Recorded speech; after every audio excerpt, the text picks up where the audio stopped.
Mga pro-China vlogger, believe na believe sa China. Dito natin makikita na wala na sa katinuan ang mga DDS vlogger.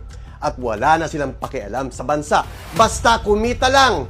Isa nga dito si Jack Argota na mas piniling maging bobo at maging pro-China. Sa ngayon ay naka-high alert ang Pilipinas dahil nagpalipad ng missile ang China. At dumaan ito sa himpapawid ng Pilipinas. At napaka-crucial nito dahil sa kasalukuyan ay inaangkin din ng China ang Batanes Island. Yes, tama ang narinig nyo. Bukod sa Mischief Reef, Baho de Masinloc, Zamora Reef at Kagitingan Reef ay kanila naman ngayon kinukuha ang Batanes Island.